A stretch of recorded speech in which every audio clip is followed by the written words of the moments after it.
13장.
보지 못하리라.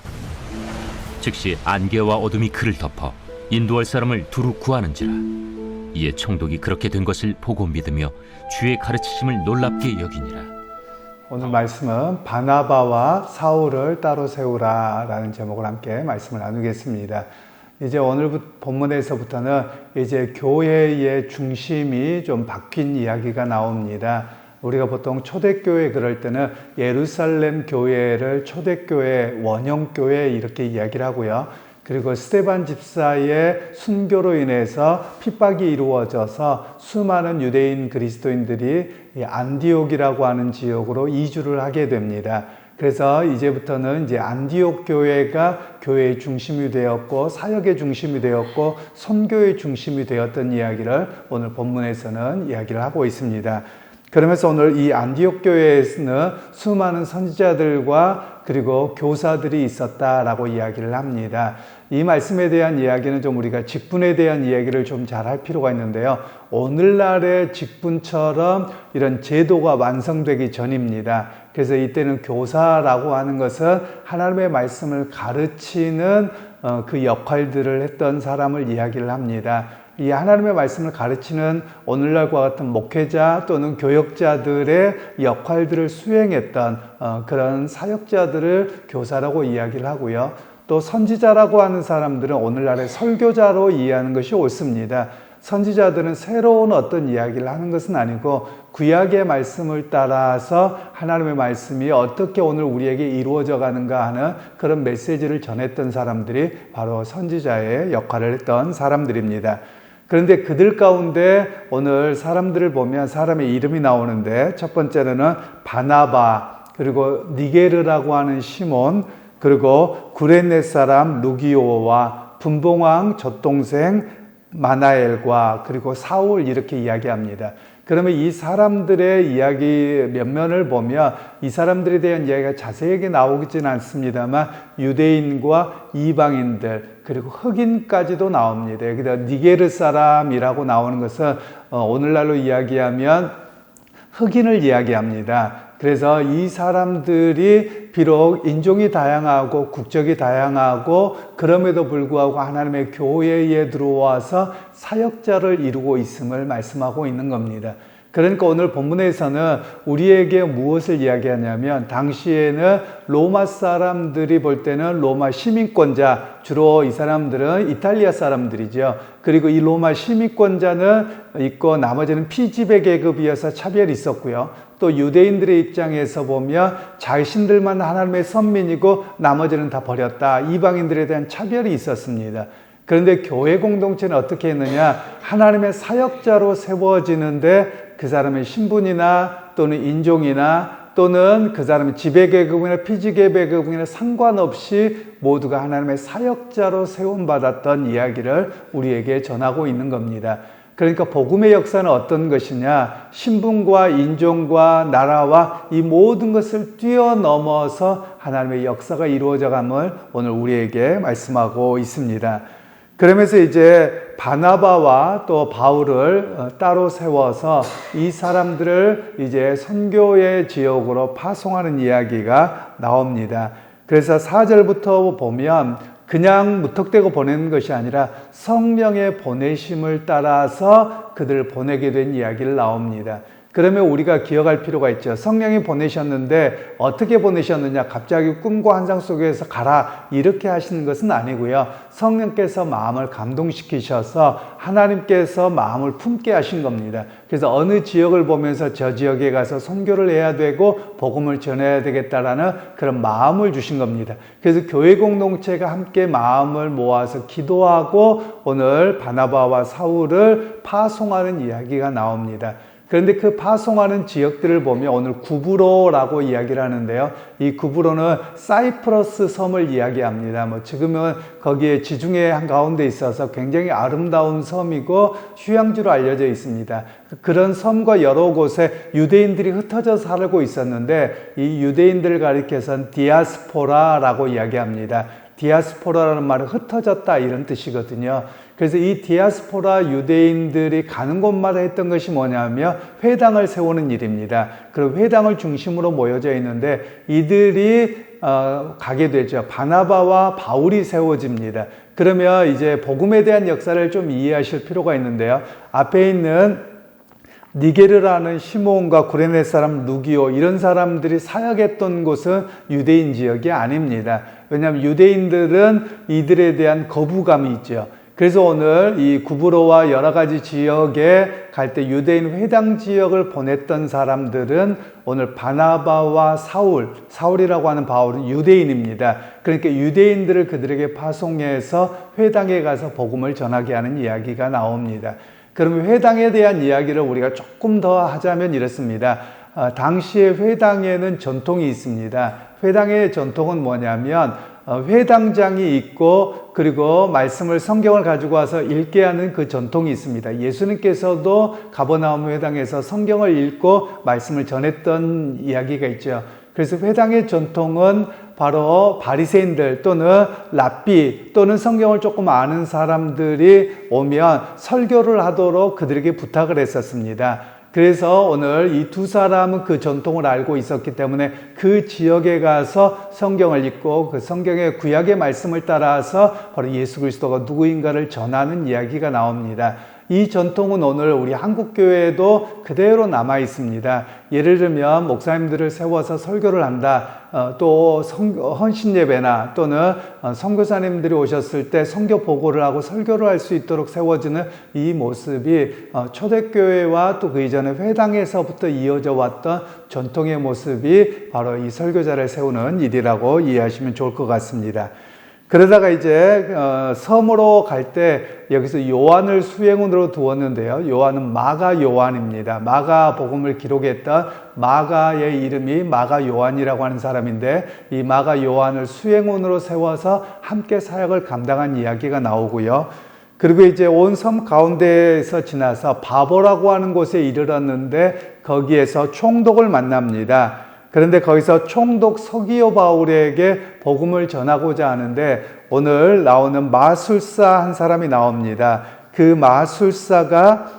마술사 엘루마라고 하는 사람이 총독에게 복음을 전하려고 하는데 막습니다. 아마도 이렇게 막았겠죠. 총독님, 그렇게 바울이나 이렇게 이야기하려고 하면 당신 자녀들 누가 죽을 겁니다. 아니면 당신이 총독에서 잘릴 겁니다. 이건 영적인 일입니다. 이런 식으로 했던 것이죠. 그래서 마술사라고 이야기를 번역이 됐습니다만 이 마술사는 무당 또는 우리나라 요즘에 이야기하면 법사 또는 그런 일들을 행하는 사람, 미래를 이야기하는 사람들, 이런 사람들을 이야기를 합니다.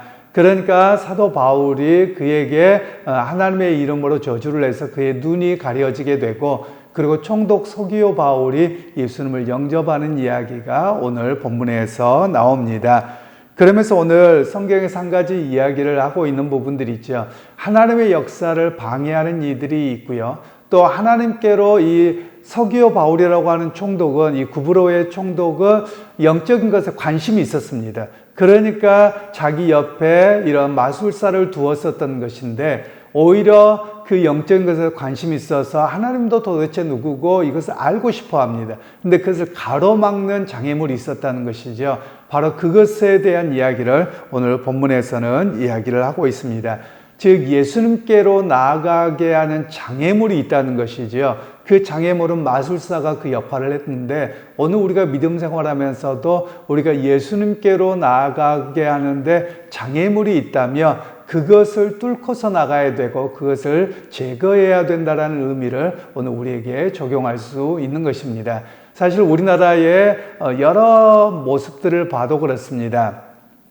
우리가 정치나 경제나 사회적인 영역에서도 보면 우리가 예수를 믿고 믿음을 따라서 또 상식과 합리와 법적인 것을 따라서 여러 가지 일들이 진행되어야만 합니다.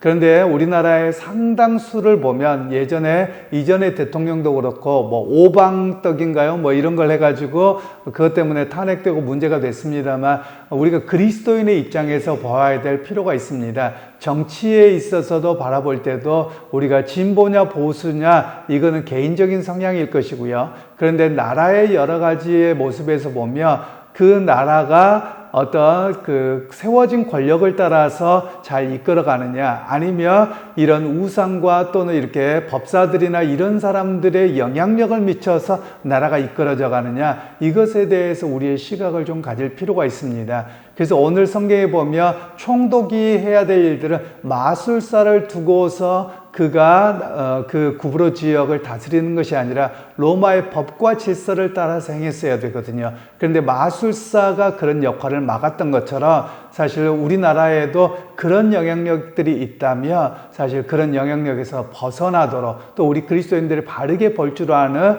그런 시각들이 있어야 함을 오늘 성경은 말씀하고 있는 것입니다. 그래서 여러분, 정치, 사회, 경제 수많은 영역에서 사실 우리나라에 강력한 것은 무당들입니다. 제가 어제 오전에 잠깐 이렇게 할 일이 없어서 TV를 이렇게 돌리다가 재미난 걸 봤습니다.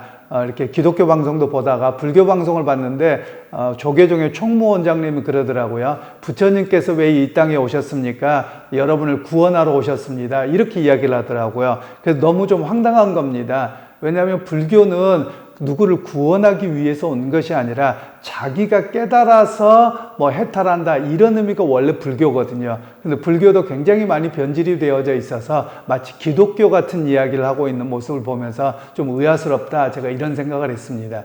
여러분, 우리나라에도 수많은 종교가 있지만 그 중에서 이 불교도 하는 이야기가 있습니다. 사실은 불교의 원래의 개념이 아니라 불교는 자기가 깨달음이어야 되는데 우리나라에 보면 불상 앞에서 비나이다 종교로 바뀌어져 있습니다. 그러니까 부처상을 세워놓고 빌고 있고 또 그런 일들이 결국은 무당 종교적인 요소에 다 잠식되어 버린 것이 우리 한국의 종교라고 말할 수 있는 것이죠. 그런 면에서 오늘 우리가 기도해야 될 일들이 있습니다. 그것은 우리나라가 마치 오늘 총독이 그랬던 것처럼 주님 앞에 나가고 그리고 어떤 일들을 행하는데 이런 것들에 의해서 나라가 지배되지 않고 또 우리의 삶도 영향을 받지 않고 하나님의 말씀과 또 우리에게 주어진 상식과 거룩함을 따라서 이끌어져가는 그런 나라와 또 우리의 삶의 터전이 되도록 은혜 베풀어 주옵소서. 그런 기도가 필요합니다. 여러분, 우리가 지금 이렇게 음식점을 가거나 어디 가게를 가더라도 보면 어떤 사람들은 명태 말려놓은 거 놓는 사람도 있고요. 또 어떤 사람들은 부적 쏘는 사람도 있고 수많은 일들이 우리 주변에 벌어지고 있는 일입니다. 예전에 제가 경험했던 것 중에 하나는 어떤 분이 예수를 믿기로 했는데 무섭다는 겁니다. 그래서 왜 무섭습니까? 그랬더니 자기가 여태껏 무속적인 신앙을 가지고 있었고 부적을 갖고 있었는데 이것 때문에 큰일 날 것 같아서 무서워서 못하겠다는 거예요. 그래서 제가 가지고 갈게요. 그리고 제가 가지고 와서 쓰레기통에 버렸던 그런 적이 있습니다. 아무 일 안 일어나더라고요. 근데요, 목사님 또 이렇게 머뭇머뭇하세요. 그래서 뭐가요? 그랬더니 목사님 차에도 있는데요. 그러더라고요. 그래서 무슨 차예요? 그랬더니 차 운전대 밑에다 부적을 붙여놓은 겁니다. 왜냐하면 운전하다가 사고 나지 말라고 이랬다는 거예요. 그래서 그것도 제가 뗐던 적이 있습니다. 저한테는 아무 일도 없었습니다. 그만큼 사실 사람들에게 면면이 그런 영향력들이 의외로 있다라는 거예요. 그래서 오늘 우리에게 성경은 말씀하기를 그런 부적과 또는 우상숭배와 마술적인 요소들에게 우리의 신앙을 빼앗기지 않도록, 심지어 그리스도인들조차도 그런 영향력들을 받고 있는 이들이 의외로 있더라라는 것이죠. 바로 그런 면에서 오늘 사도 바울을 통해서 그런 악한 영향력들은 다 제거하게 하셨던 하나님의 복음의 역사를 우리가 보게 됩니다. 그래서 여러분 오늘 하루를 살아갈 때도 여러분 하나님 우리와 동행하십니다. 그러면 여러분 어디를 가든지 뭐 부정타고 뭐하고 이런 일이 없습니다. 하나님이 함께 하시며 어느 곳이든지 바로 하나님과 동행하는 자리요, 은혜의 자리로 우리가 고백하고 나갈 수 있는 것이죠. 그래서 우리가 기도하실 때 하나님 우리나라 가운데 우상과 사신이 떠나가는 역사가 있게 하옵소서. 그런 기도가 또한 우리 가운데 있어서 우리의 삶이 그리스도의 복음으로 온전히 세워져가는 그런 삶을, 또 우리나라를 위해서 기도하는 자리에서는 우리 모두가 되기를 주님의 이름으로 축원합니다. 거룩하고 자비하신 하나님, 은혜를 감사합니다. 오늘 또 바울과 사울을 따로 세워서 유대인 지역에, 그리고 다른 이방인들 또 흑인들조차도 사역자라고 세워서 하나님의 사역을 감당했던 안디옥 교회의 모습을 보았습니다. 하나님, 오늘 우리도 서로 차별하지 아니하고 서로가 서로를 세워주며 하나님의 거룩한 복음의 역사가 이루어지게 하시고, 하나님의 우상과 사신이 떠나가는 그런 나라와 교회와 우리 성도의 삶이 되도록 은혜 베풀어 주옵소서. 예수님의 이름으로 기도하옵나이다. 아멘.